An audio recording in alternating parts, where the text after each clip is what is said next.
Բարձր սիրելի երևանցիներ, բարձր սիրելի հայրենակիցներ, նախ եւ առաջ ուզում եմ ներողություն խնդրել այն տեսարանի համար, ինչը դուք տեսաք այսօր Երևանի ավականուն նիստին, բայց եւ այնպես ես ուզում եմ, որպեսզի դուք իմանաք իրական պատճառները, իրական պատճառներից մեկը այն էր, որ Մայր Հայաստան կոչվող խմբակցությունը, որը արդեն իսկ մասնատվել է Ռոբերտ Քոչարյանի եւ Գագիկ Ծառուկյանի միջև,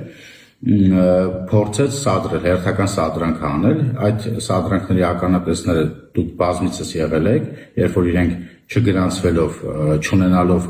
տղամարդկություն, որպեսզի գան ամբիոնից կանգնեն եւ իրենց ելույթները ունենան, իրենք անընդհատ միջամտում են ելույթ ունեցող անձանց ռեպլիկներով, որոշ դեպքերում նաեւ վիրավորական, եւ ես կարծում եմ, որ պետք է իրենց տեղը իրենց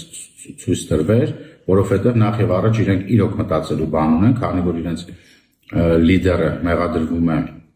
Հայաստանի Հանրապետության ամենածանրագույն քրեական հոդվածներից մեկում, այսինքն պետական դավաճանության մեջ, իրենց քաղաքական ուժը, որը որ չի հաղթահարել ընտրությունների անցողիկ շեմը, մեղադրվում է բազմաթիվ ապացույցներով եւ մեղադրականներով կան, որ իրենք ընտրակաշառքի միջոցով են իրենց ձայները հավաքել եւ այդ մարդիկ իրավունք չունեն, ոչ լեգիտիմ են եւ իրավունք չունեն առհասարակ տեղից հողոր տալ եւ տեղից ռեպլիկներ նետել, այդ թվում նաեւ վիրավորական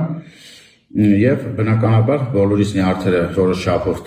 տեղի տվեց եւ տեղի ունեցավ այն, ինչ տեղի ունեցավ։ Ես ուզում եմ ձեզ նշել,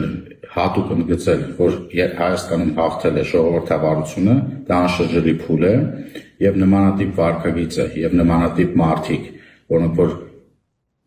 պետական դավաճանության միջոցով, ընտրակաշառքի միջոցով եւ այլ մնացած բոլոր արատավոր մեթոդներով փորձում են Հայաստանում ունենալ իշխանություն, նրանց դուք պատժել եք, նրանք չեն ունենալու այդ իշխանությունը, ի ժողովրդավարությունը հաղթելու է եւ կեցե ժողովրդավարությունը եւ կեցեք դուք, որ թույլ չեք տվել ձեր պետության կորուստը, սիրում եմ բոլորիդ։ Հավանիչ տեսանյութը եւ բաժանորդագրվիչ նորությունները բաց չթողնելու համար։